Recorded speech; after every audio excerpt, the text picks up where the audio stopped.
Hello दोस्तों, विराज maths official YouTube channel पे आप सभी का बहुत बहुत स्वागत है। आज के इस वीडियो में हम लोग बोर्ड के एग्जाम में पूछे जाने वाले जितने भी ऑब्जेक्टिव क्वेश्चन हैं उसे समझेंगे और अच्छे से सॉल्व करेंगे। इस छोटे से वीडियो में सिर्फ वास्तविक संख्याओं से पूछे जाने वाले जितने भी ऑब्जेक्टिव क्वेश्चन हैं, जितने भी बहुविकल्पीय क्वेश्चन है, प्रश्न है, उसे समझेंगे और बहुत ही आसान भाषा में समझेंगे। चलिए बिना देरी किए हुए हम लोग अपने पहले क्वेश्चन पे चलते हैं। हमारा पहला क्वेश्चन है, निम्न में कौन परिमेय संख्या है? निम्न में कौन परिमेय संख्या है? हम लोग इस क्वेश्चन को सॉल्व करने से पहले हमें यह समझना होगा कि परिमेय संख्या किसे कहते हैं और अपरिमेय संख्या किसे कहते हैं। तो परिमेय और अपरिमेय देखा जाए तो वास्तविक संख्या को दो भागों में बांटा जाता है। वास्तविक संख्याओं को दो भागों में बांटा जाता है, तो एक भाग को परिमेय संख्या कहते हैं और दूसरी भाग को अपरिमेय संख्या कहते हैं। वास्तविक संख्याओं को दो भागों में बांटा जाता है, तो एक भाग को परिमेय संख्या और दूसरी भाग को अपरिमेय संख्या कहते हैं। अब परिमेय संख्या किसे कहते हैं और अपरिमेय संख्या किसे कहते हैं? तो वैसी संख्या है जिसे p बटा q के रूप में यानी बट्टा के रूप में लिखा जा सकता हो, उसे परिमेय संख्या कहते हैं।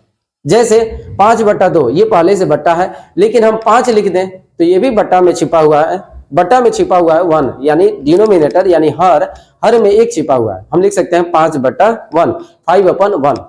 तो 5 भी क्या है? एक परिमेय संख्या है। 0 भी एक परिमेय संख्या है। लेकिन हम बोल दें √5, तो √5 जो है, 5 जो पूर्ण वर्ग संख्या नहीं है, यानी 5 किसी संख्या का वर्ग नहीं है, तो परिमेय संख्या नहीं है, अपरिमेय संख्या है। क्योंकि इसे अगर दशमलव से, इसे रूट से बाहर निकालें तो दशमलव में जाएगा, हम इसे बट्टा के रूप में नहीं लिख सकते हैं।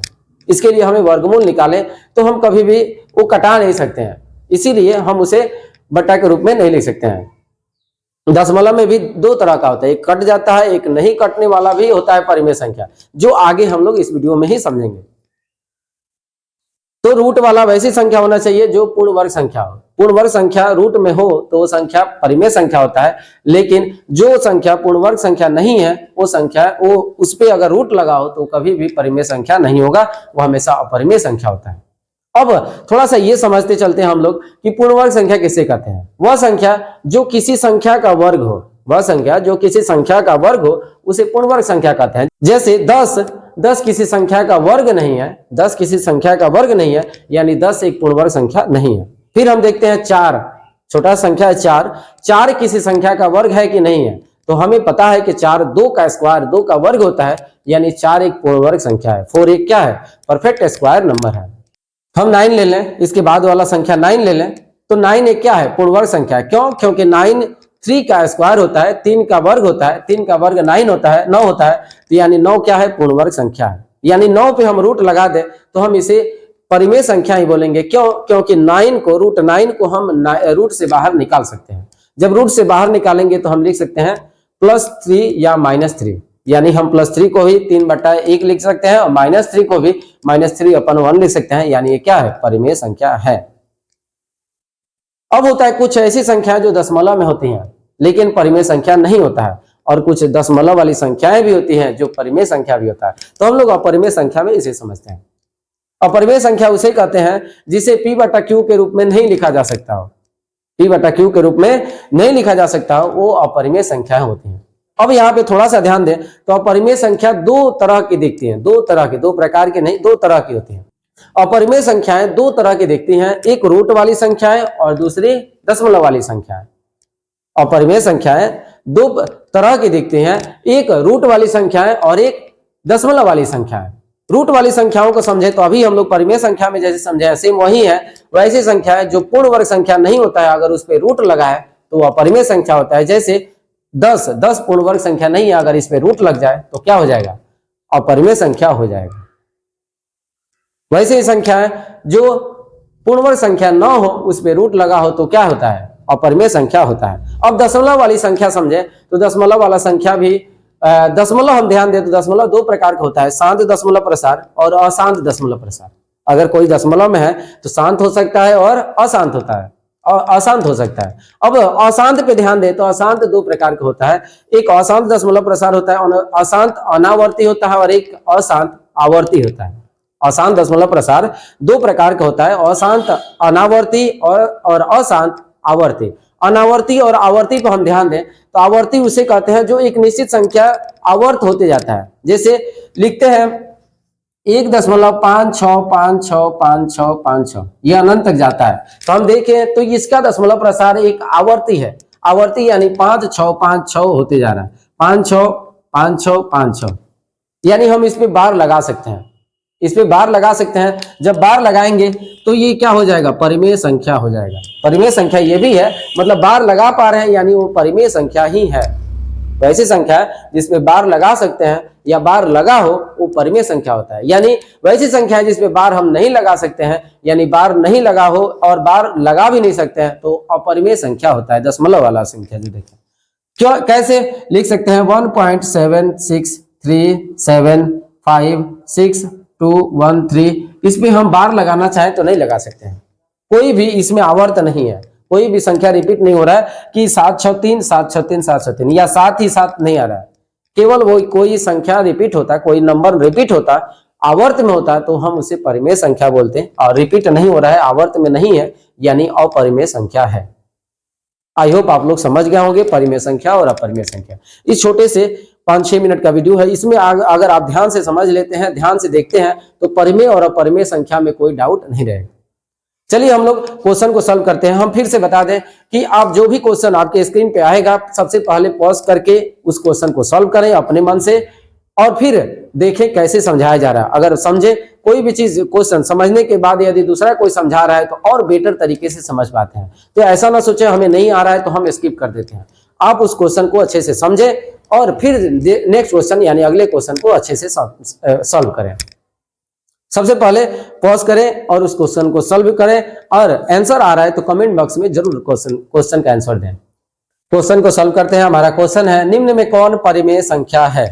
निम्न में कौन परिमेय संख्या? हम लोग समझ चुके हैं तो बहुत ही आसानी से इस क्वेश्चन का आंसर दे सकते हैं, बहुत ही आसान से क्वेश्चन को सॉल्व कर सकते हैं। चलिए क्वेश्चन क्या है, ऑप्शन क्या है, ऑप्शन के हिसाब से देखते हैं। दशमलव वाला संख्या, दशमलव वाला संख्या कौन परिमेय होता है, कौन अपरिमेय होता है, हम लोग समझ चुके हैं। आवर्त होगा तो परिमेय, आवर्त नहीं होगा तो अपरिमेय होता है। ये देखें तो आवर्त है या नहीं है? आवर्त नहीं है। क्यों? क्योंकि 1 2 तो 1 1 हो गया, 1 2 1 ले तो 1 2 1 1 2 1 1 1 2 हो गया। यहां से गड़बड़ हो जाता है, 1 2 1 1 2 1 दो बार तो है, लेकिन तीसरी बार देखें तो 1 1 2 हो जाता है। यानी एक यहाँ पे 1 है और 2 के बाद डबल 1 हो गया है, 2 के बाद फिर ट्रिपल 1, ऐसे ही क्रम चलेगा। तो इसमें हम बार नहीं लगा सकते, ये क्या है? अपरिमेय संख्या है। फिर दूसरा ऑप्शन पे ध्यान दें तो ये आवर्त हल्का दिख रहा है, तो ये तो बिल्कुल नहीं दिख रहा है। देखें तो 5 6 5 7 6 1 6 5 1, इसमें कोई रूल हमें नहीं पता है आगे क्या आएगा, तो ये क्या है? इस पे भी बार नहीं लगा सकते, तो ये क्या है? अपरिमेय संख्या है। और रूट 50, अभी हम जो भी संख्या रूट में होगा और वो पूर्ण वर्ग संख्या होगा तो परिमेय, पूर्ण वर्ग संख्या नहीं है तो वह अपरिमेय हो जाएगा। तो देखिए 50 किसी का वर्ग है? बिल्कुल नहीं, 50 किसी का वर्ग नहीं होता है। बहुत सारे स्टूडेंट बहुत ही जल्दी में 50 को 50 का स्क्वायर मान लेते हैं, 25 का स्क्वायर मान लेते हैं, जल्दी में 25 का स्क्वायर मान लेते हैं और वहां पे गलत टिक लगा के चले आते हैं और खुश रहते हैं कि हम क्वेश्चन सॉल्व कर दिए हैं। लेकिन आराम से क्वेश्चन को सॉल्व करेंगे। क्वेश्चन वहां पे पढ़ने का काफी टाइम मिलता है। आप 10 का एग्जाम देने जा रहे हैं, कोई कंपटीशन का एग्जाम नहीं है। कंपटीशन के एग्जाम में टाइम बहुत कम रहता है, जल्दी जल्दी क्वेश्चन को सॉल्व करना होता है। लेकिन बोर्ड के एग्जाम में आपको बहुत सारी टाइम मिलेगा। आप आराम से यदि सॉल्व करते हैं तो टाइम रहते ही, समय रहते ही आप पूरे क्वेश्चन को सॉल्व कर पाएंगे। तो चलिए तीसरा ऑप्शन है 50, रूट 50 जो 50 है वो पूर्ण वर्ग संख्या नहीं है, तो ये क्या है? अपरिमेय संख्या है। और लास्ट वाले ऑप्शन पे ध्यान दें तो रूट में ही संख्या है, लेकिन रूट वाला जो संख्या है वो पूर्ण वर्ग संख्या है। और किसका स्क्वायर है? 11 का, यानी रूट से हम निकाल के हम लिख सकते हैं +-11। +-11 अभी समझने की जरूरत नहीं है, केवल हम ये समझेंगे कि 11 एक परिमेय संख्या है। तो ये क्या है? हमारा ऑप्शन नंबर डी सही हो जाएगा। This is the right answer. चलिए चलते हैं नेक्स्ट क्वेश्चन पे और थोड़ा सा जल्दी क्वेश्चन सॉल्व करेंगे। दूसरा क्वेश्चन है, निम्न में कौन अपरिमेय संख्या नहीं है? अब इस क्वेश्चन को बहुत अच्छे से हमें पढ़ना होगा, क्योंकि नहीं वाला क्वेश्चन में बहुत सारे स्टूडेंट हाँ वाले जवाब दे के आ जाते हैं। निम्न में कौन अपरिमेय संख्या नहीं है, तो बहुत सारे नहीं ध्यान नहीं देते हैं, अपरिमेय संख्या ढूंढ के जल्दी से ट्रिक लगा के चले आते हैं। हम पहले क्वेश्चन को आराम से पढ़ेंगे, समझेंगे, फिर उसका जवाब देंगे, न कि हम जल्दी में रहेंगे। जल्दी में नहीं रहना है। बार बार हम बता रहे हैं कि बोर्ड का एग्जाम है, आपका कोई कंपटीशन का एग्जाम नहीं है। चलिए इस क्वेश्चन को सॉल्व करते हैं। निम्न में कौन अपरिमेय संख्या नहीं? अपरिमेय नहीं यानी क्या है? परिमेय संख्या है। तो हमें इसमें भी, इस क्वेश्चन में भी परिमेय ढूंढना है, डायरेक्ट नहीं, इनडायरेक्ट परिमेय ही ढूंढना है। अब इसमें भी ध्यान दें तो दूसरे प्रकार का अपरिमेय संख्या आएगा पाई। पाई क्या परिमेय संख्या है? तो बहुत सारे स्टूडेंट बोलेंगे पाई एक परिमेय संख्या है, लेकिन नहीं, पाई एक क्या है? अपरिमेय संख्या है। बहुत सारे स्टूडेंट इस तर्क पे देंगे कि पाई का मान हम लिखते हैं 22/7। 22/7 को परिमेय संख्या है। हाँ, 22/7 परिमेय संख्या है, लेकिन पाई एक अपरिमेय संख्या है। क्यों? क्योंकि पाई एक अपरिमेय संख्या, हम इसका नजदीकी मान लिखते हैं 22/7। ये एग्जैक्ट मान नहीं होता है, पर पूर्ण मान नहीं होता है, ये हम नजदीकी मान लिखते हैं 22/7। इसका दशमलव में भी लिखते हैं 3.14, वो भी नजदीकी मान है। अगर पूरा लिखे तो भी एक अपरिमेय संख्या आएगा। अपरिमेय संख्या ही होता है पाई। पाई परिमेय संख्या, अपरिमेय संख्या है, लेकिन हम पाई का मान लिखते हैं 22/7, वो एक क्या है? परिमेय संख्या है। तो पाई क्या है? अपरिमेय संख्या है, और ये अपरिमेय संख्या में नहीं लेना है, यानी दूसरा। अब किसी भी परिमेय संख्या में अपरिमेय संख्या को जोड़े या घटाएं, परिमेय संख्या में अपरिमेय संख्या को जोड़े या घटाएं, हमेशा एक अपरिमेय संख्या ही मिलता है। सेम परिमेय संख्या में अपरिमेय संख्या से गुणा करें या भाग करें, हमेशा क्या आता है? एक अपरिमेय संख्या ही आता है। लेकिन ध्यान दें तो अपरिमेय संख्या, दोनों अपरिमेय संख्याओं जोड़ने घटाने पे तो हमेशा जीरो आता है, हमेशा जीरो नहीं आता। जोड़ने पे दो अपरिमेय संख्या को जोड़ने पे हमेशा अपरिमेय संख्या ही आता है, लेकिन घटाने पे कभी कभी जीरो आ सकता है। कब जीरो आ सकता है? तो क्या हो जाएगा? परिमेय संख्या हो जाएगा। तो यानी सेम अपरिमेय संख्या को घटाने पे जीरो आ जाएगा, तो सेम अपरिमेय संख्या का अंतर हमेशा परिमेय संख्या आता है, लेकिन भिन्न अपरिमेय संख्या हो तो अंतर हमेशा अपरिमेय ही आता है। और गुणा और भाग पे ध्यान दे तो सेम ऐसे ही गुणा और भाग में भी कभी कभी परिमेय और अपरिमेय आ सकता है। तो यहाँ पे ध्यान दे, √3 में गुणा करेंगे तो आएगा हमारा √9, और √9 यानी रूट तो लगा है, लेकिन अंदर वाली संख्याएं एक पूर्णवर्ग संख्या है, और पूर्णवर्ग संख्या पे रूट लगाओ तो हम जानते हैं कि वो क्या होता है? परिमेय संख्या होता है, यानी हमारा ऑप्शन नंबर डी हो जाएगा। और सी पे नहीं ध्यान दिए, सी क्या? √125 पूर्णवर्ग संख्या है? नहीं, इसमें भी बहुत सारे स्टूडेंट कंफ्यूज हो जाते हैं कि √125 एक पूर्णवर्ग संख्या, 125 एक पूर्णवर्ग संख्या नहीं है। 15 का स्क्वायर होता है 225, 12 का 144, 13 का 169, और 12 का 144, 11 का होता है 121। 125 नहीं होता है, 125 पूर्णवर्ग संख्या नहीं है, यानी हमारा सी ऑप्शन गलत है, और बी भी सही गलत है, और हमारा आंसर क्या हो जाएगा? Option number D. चलिए चलते हैं नेक्स्ट क्वेश्चन पे। हमारा तीसरा क्वेश्चन है 0.131331 ... ये एक संख्या किस प्रकार का संख्या है? परिमेय संख्या है, अपरिमेय संख्या है, सम संख्या है कि पूर्ण संख्या है? तो हम सबसे लास्ट से शुरू करते हैं। पूर्ण संख्या, क्या पूर्ण संख्या है? बिल्कुल नहीं है, क्योंकि पूर्ण संख्या दशमलव में नहीं होता। दूसरा सम संख्या, सम संख्या है? सम संख्या भी दशमलव में नहीं होता, तो ये सम संख्या हो ही नहीं सकता। बाकी दो बचा परिमेय और अपरिमेय। हम बताए हैं कि हम लोग समझ चुके हैं इससे पहले ही कि पूर्ण वर्ग संख्या, इससे पहले ही हम लोग समझ चुके हैं कि परिमेय संख्या किसे कहेंगे और अपरिमेय संख्या कहेंगे। दशमलव संख्या, दशमलव में वैसी संख्या है जो आवर्त के रूप में हो वो परिमेय होती है, जो आवर्त में नहीं हो वो क्या होता है? अपरिमेय होता है। तो ये क्या आवर्त में है? बिल्कुल नहीं है, तो ये हमेशा क्या हो जाएगा? अपरिमेय संख्या हो जाएगा, यानी हमारा ऑप्शन नंबर बी सही है। बी सही हो जाएगा, परिमेय संख्या नहीं है, यानी अपरिमेय संख्या है। आवर्त में नहीं है तो ये अपरिमेय संख्या ही है। चलिए चलते हैं नेक्स्ट क्वेश्चन पे। हमारा चौथा क्वेश्चन है 2 या 2 से अधिक अभाज्य संख्याओं का मसा। तो हम सबको पता होना चाहिए 2 या 2 से अधिक अभाज्य संख्याओं का मसा 1 होता है। ये हमारा ऑप्शन नंबर सी सही हो जाएगा। ऑप्शन नंबर सी सही है।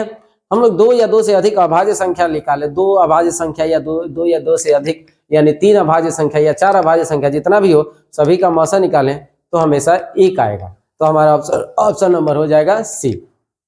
नेक्स्ट क्वेश्चन पे चलते हैं। नेक्स्ट क्वेश्चन है 2 क्रमागत संख्याओं का मसा होगा। फिर से सेम वही है, 2 क्रमागत, 2 लगातार संख्या हो कोई भी तो हमेशा उसका मसा 1 होता है, क्योंकि 2 क्रमागत 5 और 6 किसी से कटेगा नहीं, 5 6 किसी से नहीं कटेगा, तो इसका मसा क्या होगा? हमेशा 1 आएगा। वैसे ही जैसे 2 अभाज्य संख्याओं का मसा 1 होता है। दो अभाज्य संख्याओं का मसा 1 होता है, वैसे ही दो क्रमागत संख्याओं का मसा या दो से अधिक क्रमागत संख्याओं का मसा 2 3 5 2 3 4 2 3 4 या ले लें 4 5 6 7, मतलब जब दो संख्याओं का मसा 1 होता है तो उसमें कोई भी तीसरा संख्या आ जाए तो तीसरी संख्या का भी मसा 1 ही होगा, क्योंकि दो संख्याओं का मसा 1 आया है तो तीसरा या चौथा कोई संख्या जितना भी संख्या बढ़ा ले तो उसके मौसम में कोई परिवर्तन नहीं होगा। तो इस तरह से हमारा ऑप्शन नंबर बी सही हो जाएगा जो 1 दिया। नेक्स्ट क्वेश्चन है दो क्रमागत सम संख्याओं का मसा। अगला क्वेश्चन क्या है, दो क्रमागत सम संख्याओं का मसा। तो दो क्रमागत सम संख्या लें तो कौन कौन हो सकता है। पहला सम संख्या क्या होता है, 2 होता है। इसके बाद वाला सम संख्या 4, यानी 2 4, 2 4 का मसा क्या होगा, 2 होगा, ये सबको पता है। चलिए बढ़ा लेते हैं, एक पहला ले लें 100, तो इसके बाद वाला सम संख्या कौन होगा, 102। 100 और 102 को काटाएं, अगर एलसीएम निकालना क्या प्रयास करें, एलसीएम विधि से भी हम मसा निकालते हैं, उस विधि से निकालने का प्रयास करें तो 100 2 से कट जाएगा, 102 भी 2 से कट जाएगा। लेकिन कटने के बाद क्या संख्या मिलेगा, कटने के बाद 100 कटाएंगे तो 50 मिलेगा, और 50 के बाद वाला ही संख्या 102 को कटाएंगे तो मिलेगा, यानी लगातार क्रमागत संख्या मिलेगा। और जब क्रमागत संख्या होता है तो उसका मसा 1 होता है, तो अब उसके बाद कोई कटेगा नहीं, यानी दो लगातार सम संख्याओं का मसा हमेशा 2 होता है। लगातार क्रमागत सम संख्याओं का मसा 2 होता है, यानी हमारा ऑप्शन नंबर ए सही है, 2 जो दिया है। दो क्रमागत सम संख्याओं का मसा 2 होता है। हमारा अगला क्वेश्चन है दो संख्याओं का मसा 30 और लसा 180 है तो दोनों संख्याओं का गुणनफल ज्ञात करें। हम इस क्वेश्चन को सॉल्व करने से पहले हमें एक सूत्र याद होना चाहिए कि दोनों संख्याओं का, दो संख्या का मसा और लसा निकालना है तो उन दोनों संख्याओं का गुणनफल मसा और लसा के गुणनफल के बराबर होता है। यानी वो सूत्र होता है पहली संख्या गुणे दूसरी संख्या बराबर मसा गुणे लसा, महत्तम समापवर्तक गुणे लघुत्तम समापवर्तक। इस सूत्र से हम इस क्वेश्चन को बना सकते हैं। बोल रहा है कि मसा और लसा दिया है तो दोनों संख्याओं का गुणनफल ज्ञात करें, तो हम ध्यान दे रहे हैं तो दोनों संख्याओं का गुणनफल ही बराबर होता है मसा और लसा के गुणनफल के बराबर। तो मसा और लसा का गुणनफल कर दे तो हमारा दोनों संख्याओं का गुणनफल आ जाएगा, यानी बराबर करके बराबर मसा का मान 30 है और लसा का मान 180 है, तो क्या हो जाएगा 18 3 54 और डबल 0 लगा दे, यानी 5400 हमारा दोनों संख्याओं का गुणनफल आएगा। हमारा ऑप्शन नंबर डी सही हो जाएगा जो दिया है 5400। अगला क्वेश्चन है दो संख्याओं का मसा और लसा क्रमशः 12 और 420 है, यानी मसा 12 है और लसा है 420 और लसा है 420। यदि एक संख्या 84 हो तो दूसरी संख्या ज्ञात करें, यानी पहला संख्या दे दिया है और बोल रहा है कि दूसरा संख्या ज्ञात करें। हमें फिर से वही सूत्र पे ध्यान देना होगा। हमारा सूत्र क्या होता है, पहली संख्या गुणे दूसरी संख्या बराबर मसा गुणे लसा, महत्तम समापवर्तक गुणे लघुत्तम समापवर्तक। अब इसमें जो भी वैल्यू दिया है उसमें पुट कर दें, इसमें भर दें तो हमारा लास्ट वाला जिसका वैल्यू पूछ रहा है उसका आंसर आ जाएगा। हम भरें तो पहली संख्या दिया है 84 84 इंटू दूसरी संख्या नहीं पता है तो हम x भी भर सकते हैं, दूसरी संख्या नहीं पता है तो x भर देते हैं, बराबर मसा दिया है 12 और लसा दिया है 420। अगर इसे सॉल्व करेंगे तो x का वैल्यू जो आएगा वही हमारा क्या होगा, दूसरी संख्या होगा।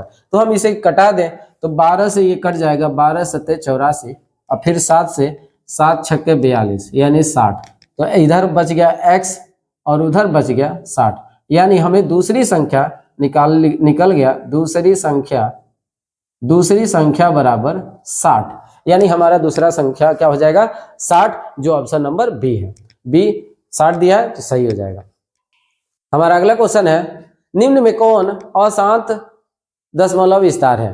निम्न में कौन अशांत दशमलव प्रसार है। अशांत दशमलव प्रसार हम लोग ध्यान दें तो दशमलव प्रसार दो प्रकार का होता है, शांत दशमलव प्रसार और अशांत दशमलव प्रसार। शांत दशमलव प्रसार और अशांत दशमलव प्रसार, कोई भी भिन्न अगर अशांत दशमलव प्रसार का है तो हम उसे बहुत ही आसानी से समझ पाएंगे, लेकिन वहां पे दो बातों पे ध्यान देंगे। सबसे पहला उसे कटाएंगे, जो भी भिन्न है उसे कटाएंगे, क्या उसमें कोई उभयनिष्ठ गुणनखंड है। तो सबसे पहले चलिए ऑप्शन से सॉल्व करते हैं, इसमें क्या उभयनिष्ठ गुणनखंड है। डायरेक्ट देखते हैं 104 किसी संख्या से कट जाएगा तो हम डायरेक्ट अशांत नहीं लिखेंगे, सबसे पहले उसे कटाएंगे। अब देखें तो कटाने के लिए उभयनिष्ठ गुणनखंड, क्या 13 से 13 अभाज्य संख्या है तो यानी 13 13 से ही कटेगा। क्या 13 से 104 कटेगा? हाँ, 13 के पहाड़े में 13 के टेबल में 104 आता है, कितना टाइम में 13 1 13, 13 8 जा 13 8 104 होता है। यानी ये 13/4 को हम लिख सकते हैं 1/8, 1/8। क्या 1/8 शांत दशमलव प्रसार है कि अशांत दशमलव प्रसार? हाँ, अब समझते हैं शांत दशमलव प्रसार क्या होता है। तो शांत दशमलव प्रसार वह संख्या है जो सिर्फ और सिर्फ 2 और 5 के से ही कटे, किसी और से ना कटे। 2 से कटे, नहीं तो 5 से कटे, या दोनों से कटे, 2 और 5 दोनों से कटे, लेकिन कोई 2 और 5 के अलावा कोई भी संख्या नहीं आए तो वो क्या होता है? शांत दशमलव प्रसार होता है। शांत दशमलव प्रसार होता है। तो क्या 8 2 और 5 के अलावा किसी से कटेगा? नहीं समझ में आ रहा हो तो हम उसे अभाज्य गुणनखंड निकालेंगे। 2 से निकालेंगे तो 2 से 3 बार कटेगा, यानी 2 पे पावर 8 को लिख सकते हैं 2 पे पावर क्यू, यानी 2 पावर क्यू का मतलब है केवल 2 से कटेगा। अभाज्य संख्या से चेक करेंगे, ना कि हम 4 से कटा लें, तो 4 से कट जाएगा, 4 अभाज्य संख्या नहीं है। हम अभाज्य संख्या से कटाएंगे, 2 और 5 के अलावा कोई और अभाज्य संख्या से नहीं कटता है तो क्या है? शांत दशमलव प्रसार है। और 2 और 5 अभाज्य संख्या के अलावा कोई और अभाज्य संख्या आ जाता है, कोई और अभाज्य संख्या से कट जाता है, यानी वो क्या है? अशांत दशमलव प्रसार है। चलिए देखते हैं दूसरे ऑप्शन में, ये क्या है? शांत दशमलव प्रसार है। ये क्या है? शांत है, शांत दशमलव प्रसार। दूसरा देखते हैं, क्या दूसरा? सबसे पहले हमें कटाना है, देखना है कि उभयनिष्ठ गुणनखंड है कि नहीं है। तो क्या इसमें 11 भी अभाज्य संख्या, क्या 11 से कट जाएगा? हाँ, 11 से कट जाएगा। 11 से कटा है तो 11 1 जा 11, 11 1 जा 11, 11 6 जा, यानी 11 के पढ़े में 16 बार पढ़ा पढ़े, टेबल पढ़े तो 11 से कट जाएगा, यानी हम इसे लिख सकते हैं 1/16, 1/16। और फिर से ध्यान दें तो 16 भी सिर्फ किससे कट जाएगा? 2 से। अगर हम अभाज्य गुणनखंड निकालें, प्राइम फैक्टर निकालें तो 2 पे पावर 4 आएगा, यानी ये भी क्या है? शांत है। ये इसका भी दशमलव प्रसार क्या होगा? शांत ही होगा। तो शांत दशमलव प्रसार होगा। हमें ढूंढना है अशांत दशमलव प्रसार। फिर तीसरे पे चलते हैं, क्या तीसरे कोई कटेगा? कोई उभयनिष्ठ गुणनखंड है? ये 11 से कटेगा, 3 से भी कट जाएगा नहीं, 11 का स्क्वायर होता है तो 11 से ही कटेगा, ये तो 11 से नहीं कटेगा। कटाने के बाद हम चेक करेंगे क्या ये 64 किससे किससे कट जाएगा? केवल और केवल 2 से ही कटेगा, 2 से ही कटेगा। तो ये क्या है? ये भी शांत है, ये भी शांत है, क्योंकि 2 के अलावा कोई और नहीं आएगा। 2 पे पावर 32 दूनी 64, 6 लिख दें, 2 पावर 6 का मान होता है 64। अब चलते हैं लास्ट ऑप्शन पे। लास्ट ऑप्शन तो होगा ही होगा अशांत, लेकिन देखते हैं कैसे। ये 7 से 24 कटेगा नहीं कटेगा, तो हम चेक करेंगे क्या 2 और 5 के अलावा कोई और संख्या, कोई और अभाज्य संख्या से डिवाइड हो जाएगा। तो हाँ, 3 से ये डिवाइड हो जाए, 3 8 24, यानी कोई अभाज्य संख्या तीसरा आ रहा है, 2 और 5 के अलावा तीसरा भी आ रहा है, तो ये क्या हो जाएगा? अशांत हो जाएगा, अशांत। हम पहले ध्यान दें कि हमें पहले कटाना है, उसके बाद चेक करना है। तो कटाए तो कटेगा नहीं, और फिर देखें तो ये 3 से भी कट जाएगा, जो 3 क्या है? अभाज्य संख्या है, इसलिए ये अशांत दशमलव प्रसार ही होगा। आई होप आप लोग को ये क्वेश्चन बहुत ही अच्छे से समझ में आया होगा, और इस टाइप का जो भी क्वेश्चन पूछा जाएगा बोर्ड के एग्जाम में, आप बहुत ही आसानी से उसे सॉल्व कर पाएंगे। चलिए नेक्स्ट क्वेश्चन पे चलते हैं। हमारा आखिरी क्वेश्चन है, 2500 की अभाज्य गुणनखंड में 5 का घात होगा। 2500 का अगर अभाज्य गुणनखंड निकालें तो 5 का घात क्या होगा? तो बहुत ही आसान है। हम सबसे पहले उसका प्राइम फैक्टर अभाज्य गुणनखंड निकालेंगे, यानी 2500 का 2500 का अभाज्य गुणनखंड निकालेंगे। और पूछ रहा है कि 25 मतलब 5 का घात, तो सिर्फ 5 से चेक करेंगे। 5 से ये कितना टाइम में कट रहा है? 5 से कितना 5 से कट रहा है? तो 5 25 00, फिर 5 से कटाएंगे, 5 एकम 5 00, फिर 5 से कटाएंगे तो 5 दूनी 10 0, और फिर से 5 से कटाएंगे तो 5 चौका 20। अब 5 से नहीं कटेगा, अब इसे गिन लेंगे 1 2 3 4, यानी 5 पे घात 4 आएगा। तो 5 पे घात कितना आएगा? 4, जो ऑप्शन नंबर सी है। यहाँ तक वीडियो में बने रहने के लिए आप सभी को बहुत बहुत धन्यवाद। अगर यह वीडियो आपके लिए कोई हेल्पफुल हुआ हो तो वीडियो को लाइक करें और चैनल को सब्सक्राइब करें, और अपने दोस्तों में शेयर करना ना भूलें। Thank you very much.